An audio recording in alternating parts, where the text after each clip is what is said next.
سلطان عالمگیر سب کہہ دو رحمت اللہ علیہ، بادشاہ وقت ہے، حکمران ہے دلی کا،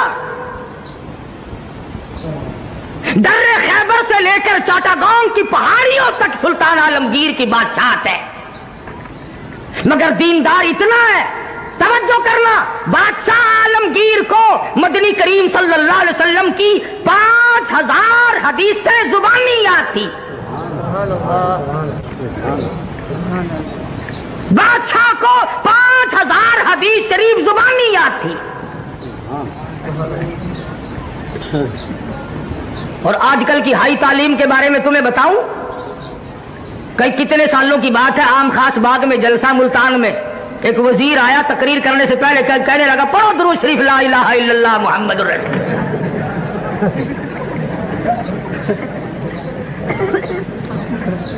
تعلیم بہت ہو گئی ہے،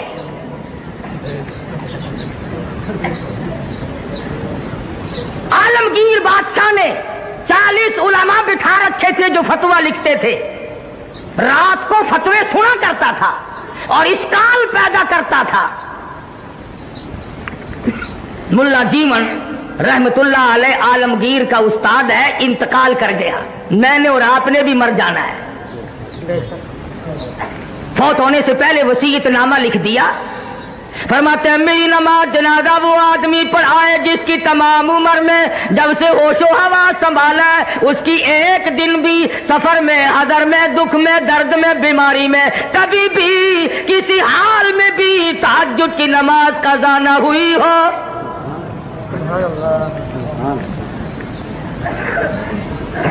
دلی کی جامع مسجد کے سامنے جنازہ رکھا ہے، سارا دل بیت گیا، علماء موجود ہیں، محدثین موجود ہیں، مفتی موجود تھے، قاری موجود تھے، قاضی موجود تھے، مگر کوئی جنازہ پڑھانے کی جرت نہیں کرتا۔ کبھی نہ کبھی دکھ میں، درد میں، شادی میں، غمی میں تہجد کی نماز چلی جاتی ہے، کوئی جرت نہیں کرتا۔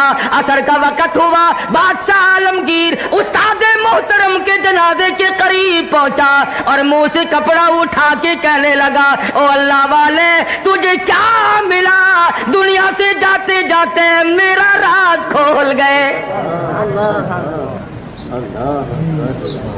میں سمجھتا ہوں، جانتا ہوں کس کے بارے میں لکھ کے گئے ہو، کسے حکم دے کے گئے ہو، مگر اے اللہ والے یہ تو بتا، میری تمنا تھی، میری آرزو تھی کہ تیرے سوا، میرے رب کے سوا کوئی نہ جانے میں کیسا ہوں۔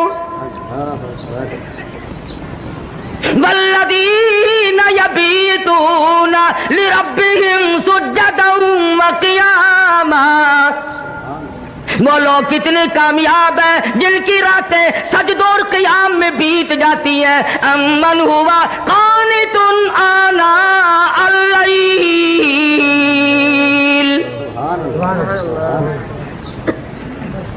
عالمگیر بادشاہ کھڑا ہو کے رو رہا ہے اور کہنے لگا اللہ والے تجھے کیا ملا، دنیا میں میرا راز کھول دیا، اب میں بڑا مشکل میں ہوں، اگر میں اپنا راز بچاتا ہوں تیرا جنازہ پڑھانے والا کوئی نہیں، تیرا جنازہ پڑھاتا ہوں تو میرا راز نہیں بچتا، اللہ والے میں مصیبت میں آ گیا ہوں، میری تو بڑی تمنا تھی میرے رب کے سوا کوئی نہ جانتا میں کیسا ہوں۔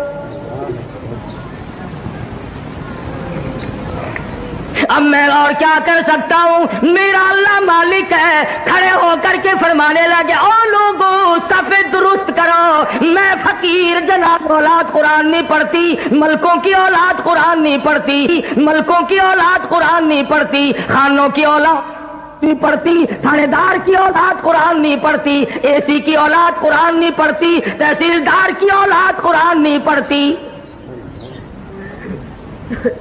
اس لیے کہ اس کو کوئی مقدس کتاب نہیں مانتا۔ ساری عمر میں چودھری نے کبھی بنگلے میں، کوٹھی میں، مکان میں، دکان میں قرآن کو داخل نہیں ہونے دیا۔ ہر چیز مکان میں آئے گی، دنیا دار آئیں گے، چھوٹے بڑے، امیر و غریب، بنگلے میں، ڈیرے میں آئیں گے جائیں گے، مگر اللہ کے قرآن کے لیے داخلہ بند ہے۔ جب تک چودھری مرے گا نہیں قرآن کا داخلہ بند، جب تک شیخ مرے گا نہیں قرآن کریم کا داخلہ بند، جب تک ملک اور خان مرے گا نہیں اس وقت تک قرآن کریم کا داخلہ بند، جب مر جائے فوراً داخلہ کھلتا ہے۔ اس مسجد کے مولوی کو بھی بلا کے لاؤ، اس مسجد کے مولوی کو بھی بلا کے لاؤ، ادھر کے طالب علم بھی بلاؤ، ادھر کے طالب علم بھی بلاؤ، چاروں طرف بیٹھے ہیں، قرآن مجید کی تلاوت ہو رہی ہے، مرنے والے کا بیٹا بیچ میں کھڑا ہوتا ہے اور کہتا ہے مولانا او قاری صاحب آج تو اتنا قرآن پڑھو، آج تو اتنا قرآن پڑھو، آج تو اتنا قرآن پڑھو، میرے ابا مرحوم کو بہشت میں ٹھوک کے جانا۔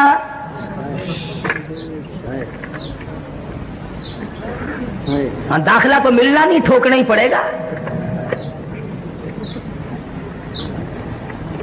آج قرآن یاد آیا، اس کا مطلب تو یہ ہوا کہ یہ قرآن مردوں کے لیے اترا ہے۔ موٹر کار زندوں کے لیے، ہوائی جہاز زندوں کے لیے، ریل گاڑی ہوائی تمام سواریاں، تمام سبزی ترکاری پھل فروٹ، عورت مرد کے لیے، مرد عورت کے لیے زندہ چاہیے۔ اور لوگوں انصاف کرو، ہر چیز زندوں کے لیے، خدا کا قرآن مردوں کے لیے پڑھنا چاہیے جی۔ بڑا سوال ہے جی، بڑا سوال ہے جی، جتنا قرآن پڑھے سو خبر ٹھہرتی، عقل نہیں رہتی آدمی میں بات کرنے کی۔ اب یہی وجہ ہے نا عقل ٹھکانے نہیں رہی۔ یہ جو مولوی ہے نا، مولویوں نے بیڑا گرک کر دیا۔ کیسے بیڑا گرک کر دیا مولویوں نے؟ ہم نے کیا اپنا کیا، تمہارا تو نہیں کیا۔ جو آدمی 8 میں دن ختم دلایا کرتا تھا وہ سال میں بھی نہیں دلواتا، یہ ہمارا نقصان نہیں؟ جو پہلے 7 مٹھائی پہ ختم دلوایا کرتا تھا اب گڑ کے چاولوں پہ ختم دلواتا ہے، ہمارا نقصان نہیں؟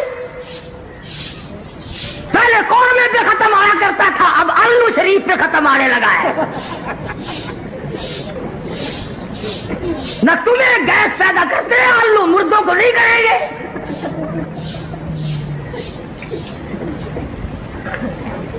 یہ ساری کی ساری باتیں بے عقل پن میں آدمی کرتا ہے، جب عقل سلیم نہیں رہتی اس وقت یہ بات کرتا ہے۔ امام الانبیاء محبوب کبریا حضرت محمد مصطفیٰ صلی اللہ تعالی علیہ وسلم کے نوجوان صحابہ،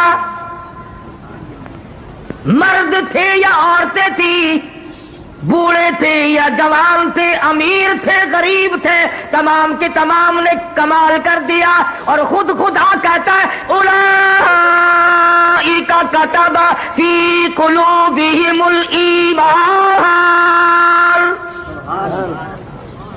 یہ وہ لوگ ہیں جن کے دلوں پہ میں نے ایمان لکھ دیا۔ اللہ اکبر، اللہ سبحان اللہ۔ اور فرمایا والانصار الذین اتبعوہم بإحسان رضی اللہ عنہم ورضوا عنہ، یہ مہاجرین، یہ انصار، یہ ابو بکر، یہ فاروق، یہ عثمان ذی النورین، یہ علی مرتضی، یہ تمام کے تمام صحابہ کرام، اللہ فرماتے ہیں ان کی بات نہ کرو، اپنی کرو، میرا فیصلہ سن لو، رضی اللہ عنہم ورضوا عنہ، تم سے راضی، یہ مجھ میں بھونکنے والے کون ہو؟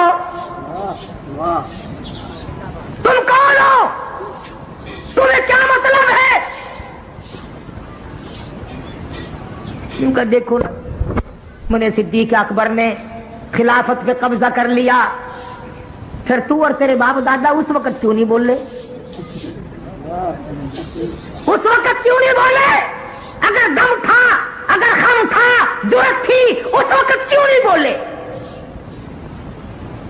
1400 سال کے بعد مسائل یاد آئے ہیں، نماز سے جان چھڑانے کے لیے، روزے سے جان چھڑانے کے لیے، باقی دین کے احکام سے جان چھڑانے کے لیے، صحابہ کرام پہ اعتراضات۔ اور کوئی ہو، میں تمام کے تمام کو کہتا ہوں، یا وہ لوگ ہو جو صحابہ کرام کو معیار حق نہیں مانتے، یا وہ لوگ ہو جو صحابہ کرام کو بددیانت کہتے ہیں، یا وہ لوگ ہو جو صحابہ کرام کو بکواس کرتے ہیں، ہم تمام کے تمام کو ذلیل و خوار سمجھتے ہیں۔ ان کا کیا بگاڑو گے جن کا سردار کالی کملی والا ہو؟ تم ان کا کیا بگاڑو گے جن کا والی محمد مصطفیٰ ہو؟ تم ان کا کیا بگاڑو گے جن کا داماد کالی کملی والا ہو؟ تم ان کا کیا بگاڑو گے جن کا سسر محمد مصطفیٰ ہو؟